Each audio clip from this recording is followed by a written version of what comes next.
Good Thursday evening and welcome to the NCWLIFE Evening News. I'm Grant Olson.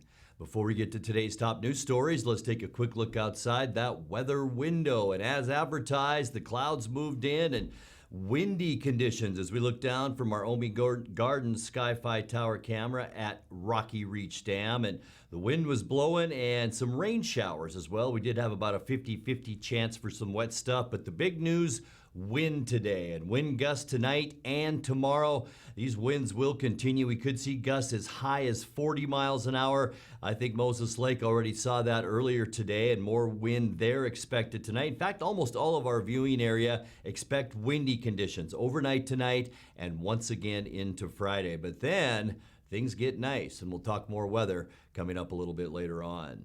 And now a few of the stories we're following for you tonight. 4 people in their 20s were injured, 3 of whom had to be airlifted to Spokane late Tuesday night when the State Patrol says a drunk driver ran a red light on Highway 17 in Moses Lake and then collided with another vehicle. A caregiver has been charged with forging checks from an elderly client's account.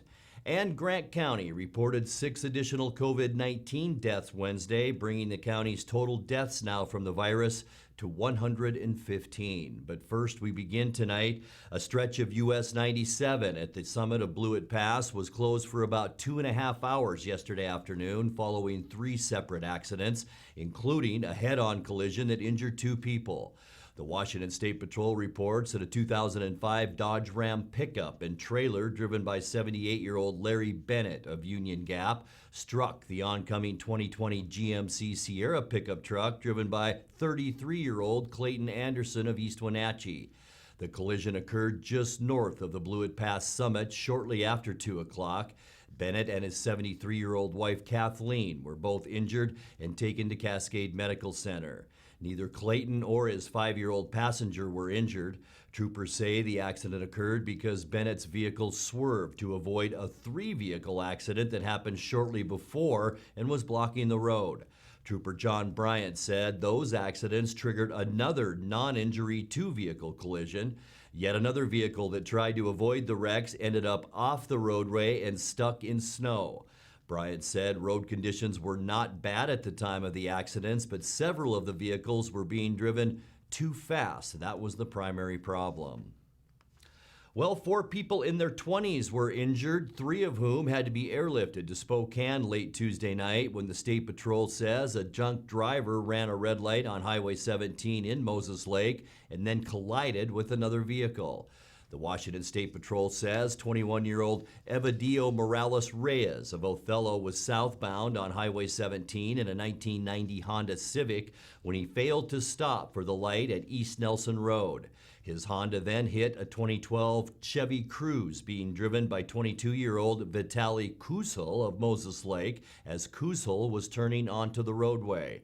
Morales, Reyes, Kusel, and a passenger in his car, 20-year-old David Vorabe of Moses Lake, all were taken to Sacred Heart Hospital in Spokane with serious injuries. 22-year-old Luis Rodriguez, a passenger in Morales Reyes' Honda, was hospitalized in Moses Lake. An 18-year-old passenger in Kusel's vehicle was not injured. Morales Reyes faces charges of driving under the influence and 2 counts of vehicular assault. Meanwhile, Wenatchee police say a caregiver forged checks from an elderly victim to the tune of about $4,500. 37-year-old Amy Alanis Mendoza is charged with a single count of forgery for allegedly depositing a string of fraudulent checks written on the victim's account over the past year. Police say Mendoza is not a professional caregiver but was assisting the 80-year-old victim with basic tasks. The alleged forgery came to light as part of an Adult Protective Services investigation last spring. Mendoza had her first appearance Wednesday in Chelan County Superior Court. She remains free on her own recognizance. Finally, Grant County reported 6 additional COVID-19 deaths on Wednesday, bringing the county's total deaths now from the virus to 115. The Grant County Health District said 4 of the 6 had underlying health conditions, including a Soap Lake woman in her 50s, a Moses Lake man in his 60s, and 2 Moses Lake men in their 70s. In addition, a Moses Lake man and a woman, both in their 70s with no known health conditions, were also reported to have died from COVID-19. Coming up next, Dr. Malcolm Butler talks about double masking methods against COVID-19. The Wenatchee School District is considering branded GISA debit cards to offset money lost on athletic gate fees. And Chelan County Fire District 3, serving the Leavenworth area, has 3 new major pieces of equipment en route to help its firefighting efforts. I'm Grant Olson, and you're watching the NCWLIFE Evening News.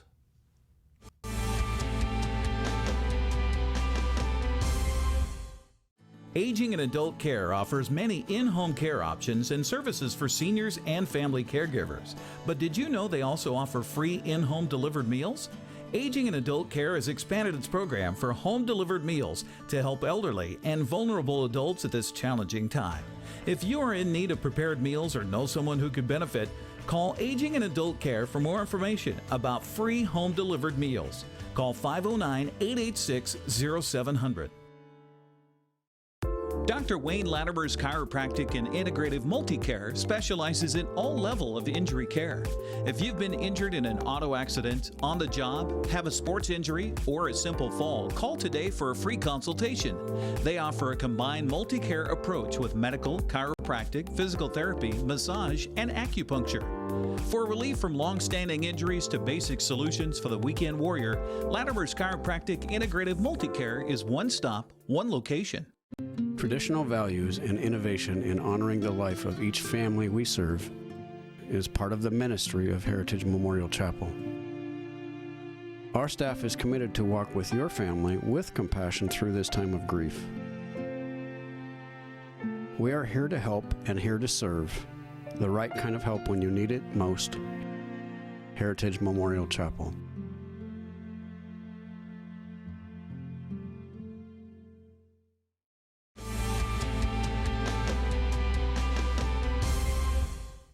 Welcome back. In another news, we've all been wearing facial masks now for a while to help combat the coronavirus pandemic.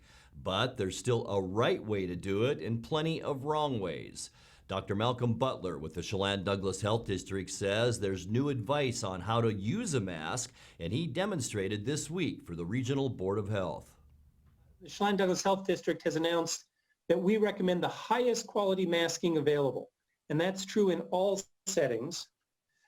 But you've probably heard some now about double masking, and this came out from the CDC. They published a report where they looked at mannequins and they put all kinds of different masks on them. And what they can prove is that you need at least 2 layers in your masking, and you need to close the gaps.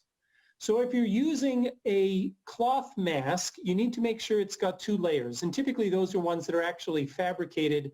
This is not like wearing a bandana, okay? Bandana would be a single layer, and that's not enough. The other thing is, if you're going to double mask with a cloth mask, the cloth mask goes over the surgical mask, and I'm going to explain why. If you see anybody doing it the other way, help them out and tell them they've got it backwards. The other thing we can talk a little bit is putting knots in those elastic loops on the surgical masks. That also helps. So here's the graphic. This is a local health officer who I know. And if you look at how this mask is fitting on me, you can see a gap on my cheek and a gap under my chin, right? So it turns out that if I wear a tightly fitting cloth mask with some elastic, it closes down those 2 gaps, the gap on my cheek and the gap under my chin. And that's why putting a cloth mask over a surgical mask is helpful. But then here's another thing you can do. It turns out that if you tie a knot more or less as close as you can to the surgical mask, if you tie that knot there and you tuck in the edge, you can more or less shut down that space, and you can see that knot is pulling it more tightly under my chin, so it's closing down that gap too. The Wenatchee School District is considering whether to use branded debit cards as a way to make up lost program revenue.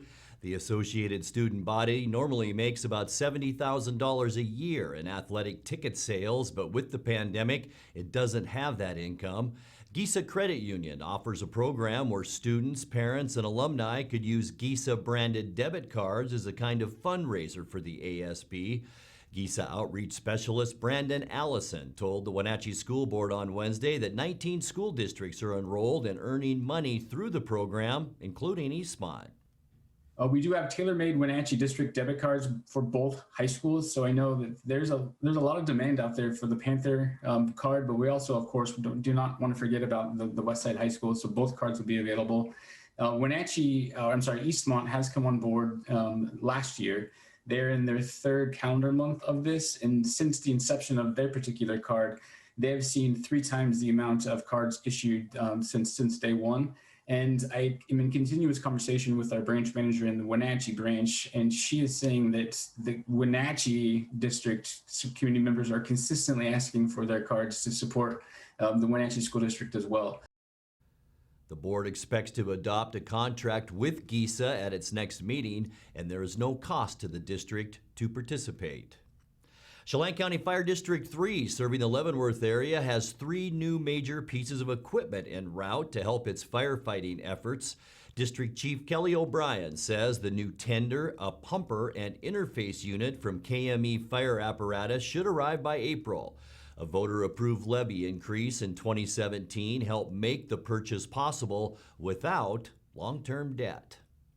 You're watching the NCWLIFE Evening News. Coming up next, tonight's feature story and your complete local weather forecast. That and much more still to come on the NCWLIFE Evening News. Please stay with us.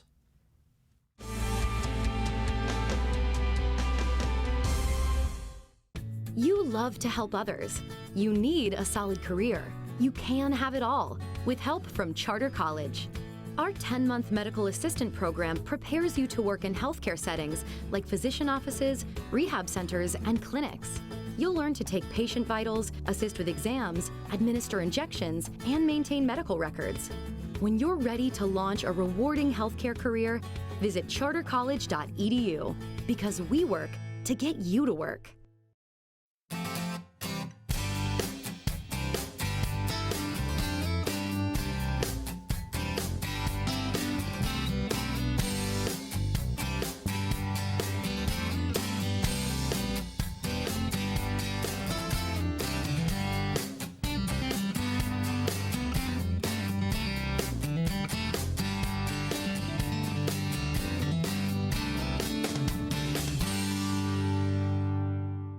Bring the whole family up to Stormy Mountain Brewing and local public house in historic downtown Chelan. Applewood smoked brisket, street-style tacos, and our award-winning barbecue rubs and sauces. Our meals pair perfectly with our exciting lineup of craft ales, made right here in Chelan. We've got room for big groups, or give us a call for catering. So grab the kids and check out the fun at Stormy Mountain Brewing and local public house located in the heart of Chelan.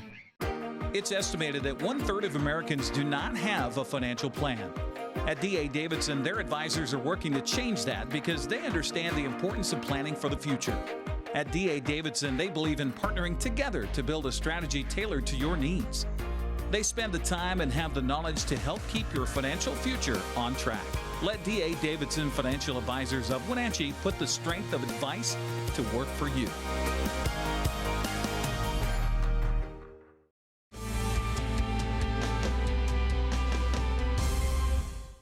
Welcome back to the NCWLIFE Evening News. Avalanche warnings have been in place for over a week now, and state crews are trying to get ahead of the situation. Avalanche control work on Snoqualmie Pass yesterday morning included dropping explosives from a helicopter to trigger a slide. In tonight's features story, the Washington State Department of Transportation took video of that operation, which they described as a huge success.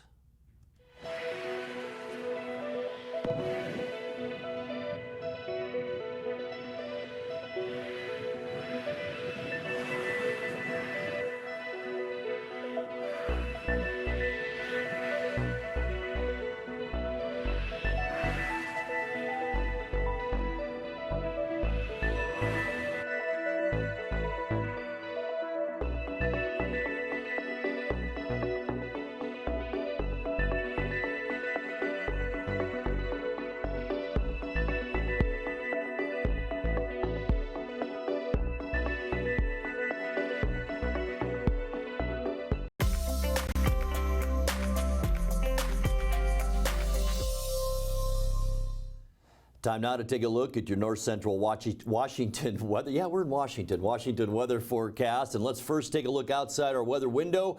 And this is a beautiful view from our Omi Garden Sky-Fi Tower camera back at Rocky Reach Dam. And you can see a little bit of shower activity back in the mountains throughout the day today. And we did see a little bit of that. But our big weather story today was wind. Boy, it didn't come up until about 1:30 or 2 o'clock here in the Wenatchee area. But I know you folks in Moses Lake, you put up with a lot of wind almost throughout the day today. High temperatures, though, really not too bad today. In fact, we got a little bit warmer than we thought, and that was way early this afternoon. 48, our unofficial high temperature, 3 degrees above where we should be for this time of year at 45. Also, our low temperature overnight, 2 degrees above where we should be for this time of year. Record high was in 1995 at 62 degrees. Record low, 6 degrees, and that was set in 1993. Sunrise, 6:48, and the sun will set at 5:40. Let's take a look now at how our all-important Friday weather shapes up. And I'll tell you what, a lot like today, I think a few less clouds and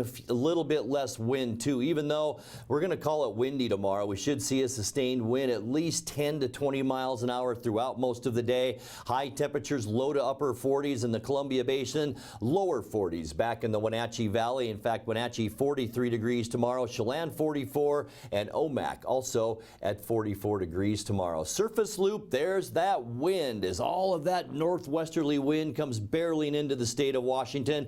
And here we are right here in that purple area. It's also where a lot of this snow is falling. Winter storm warning in effect for the Cascades.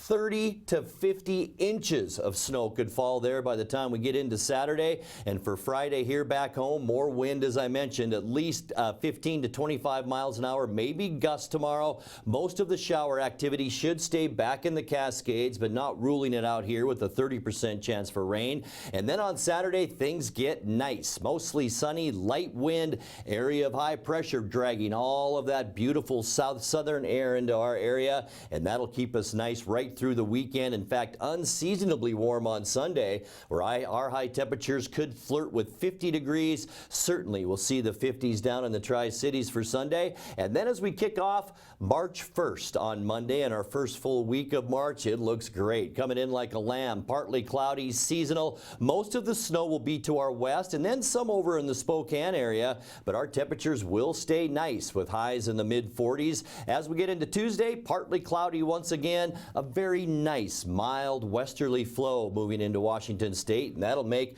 for a really nice day on Tuesday. But Wednesday, temperatures warm up a little bit more. Partly cloudy, temperatures will be slightly above normal, and keep in mind that's 45 now, so I'm thinking at least upper 40s as we get into Wednesday. And past that, I took a peek, it looks like lower to mid 50s as we get into the end of next week. Let's take a look now at your 7-day forecast. Tonight we'll drop down to the freezing mark, 32 our low, 43 windy with a 30% chance for a scattered shower or two. But look at this weekend weather. Sunny and 45 Saturday, 49 and partly cloudy on Sunday. And then we'll stay with those partly cloudy skies Monday, Tuesday, and Wednesday, but we'll warm up a degree each day as well. And by the time we get to Wednesday, warmer with a high of 48. And that's a look at your local weather forecast. Coming up next, tonight's sports report with Eric Granstrom and more as the NCWLIFE Evening News continues right after this.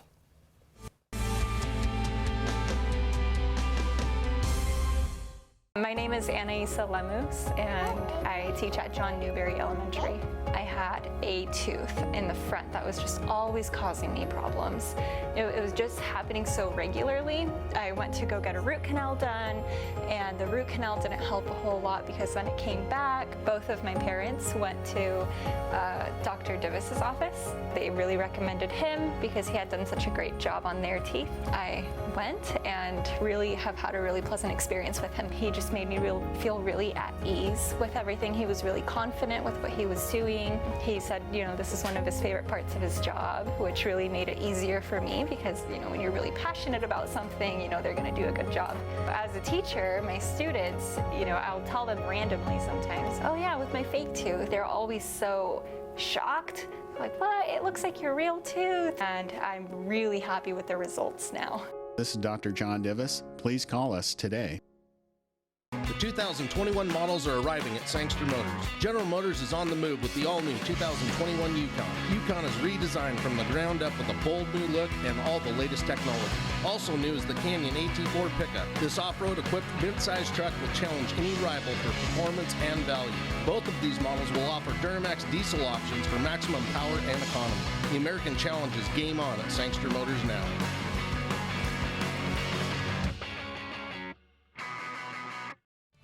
And now it's a sports update on the NCWLIFE channel. And a happy Thursday to you. James Paxton is back in a Mariner uniform this season after spending a couple of years with the Yankees. Unfortunately, one of the first things he and the rest of the players had to deal with in spring training, controversial comments of the now departed CEO Kevin Mather. Paxton says he actually thinks this will help gel the team even quicker. Obviously, what happened was disappointing, and some of the things said were unacceptable. And I don't think that's who the Mariners are as an organization, as a whole. And the players, what we've talked about is we need to make it about each other. You know, focus on playing for each other, playing hard for each other, and for the fans. And we want to get better. We want to win here. You know, and we're building that culture, and we think that this could really bring us together. And you know, as we prop each other up and kind of just become an even more unified group moving forward. Now, Paxton went to the Yankees 2 years ago in exchange in part for Justin Dunn. Now the Canadian is sharing reps with Dunn in practice. He says there's a lot of young talent in this clubhouse. It's been great. You know, I'm in a group with Dunn and Gilbert. I'm working with those guys a lot, you know, playing catch with those guys, talking about pitching, talking with Sheffield, you know, really enjoying the group of guys and getting to know everybody. Still learning all the names, but it's been going really well. I'm excited to work with these guys, and it's been fun so far. Even though James Paxton's just 32 years old, entering his 8th full season in the majors, he's the old guy in the clubhouse in Seattle. He says he thinks there's a chance to build something special. You know, from what I've seen, it's a lot of talent, like you said, a lot of raw stuff, you know, with young guys with really good live arms, with hard breaking balls and a lot of velocity. I think that, you know, over this course of this year in spring training, it's all about kind of learning how to use that stuff and being able to put those pitches where you want them, you know, just kind of putting everything together and getting some pitchability with those pitches that are so good.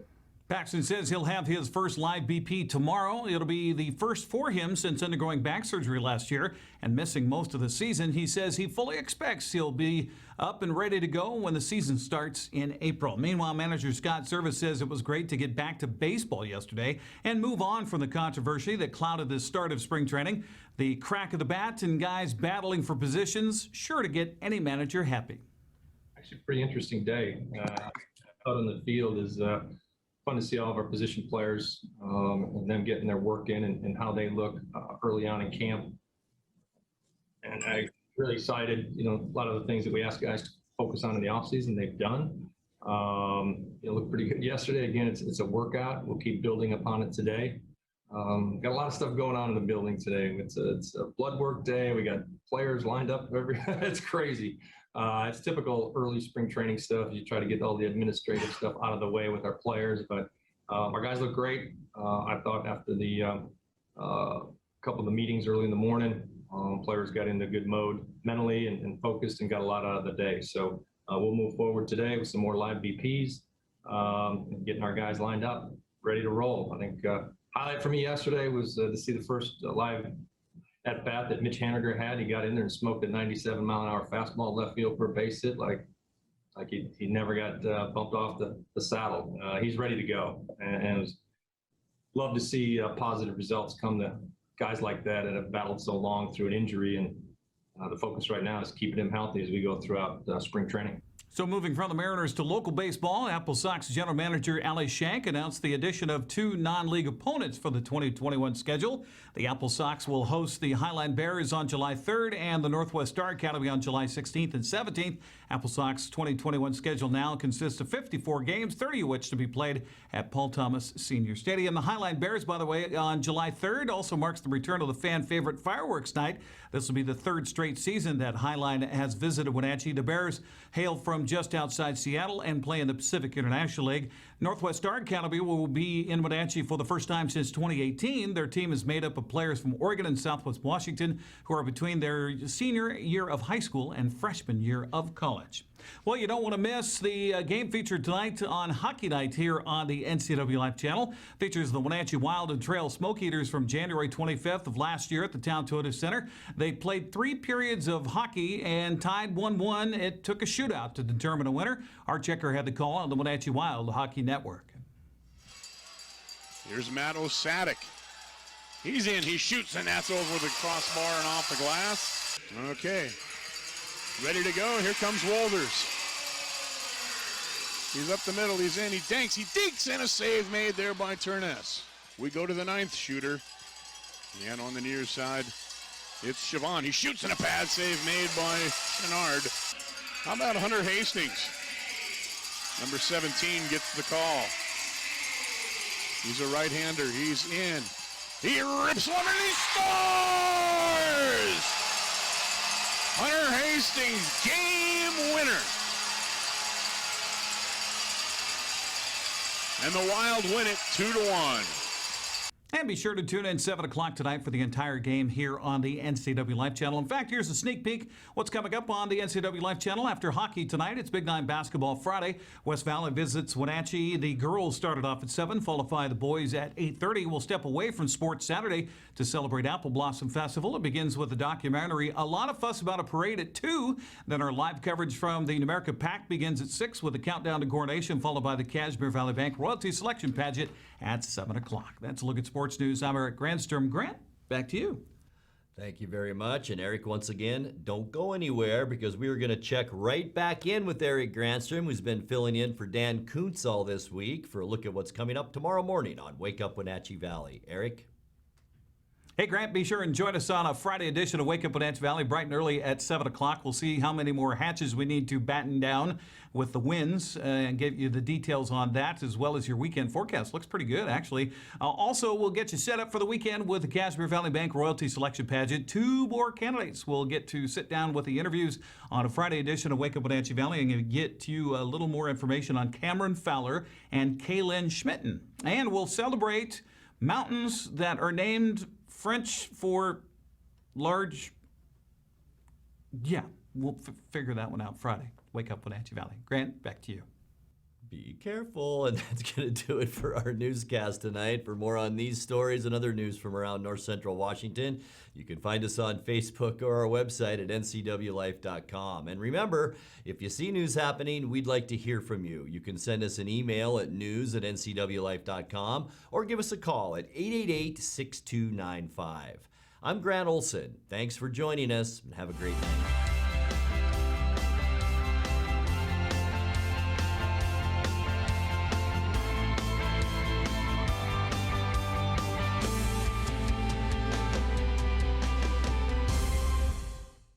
Gentlemen, I'm Kerry Condata. This is the 12th District TV show, aired 8 times every week on NCWLIFE TV. We cover business and politics like no one else does it because I've been there and done it. 30 years self-employed, 16 years in the House of Representatives, and 12 years running campaigns across the state of Washington. That resume means you're getting information you can't get anywhere else. This is the 12th District. I'm Kerry Condata.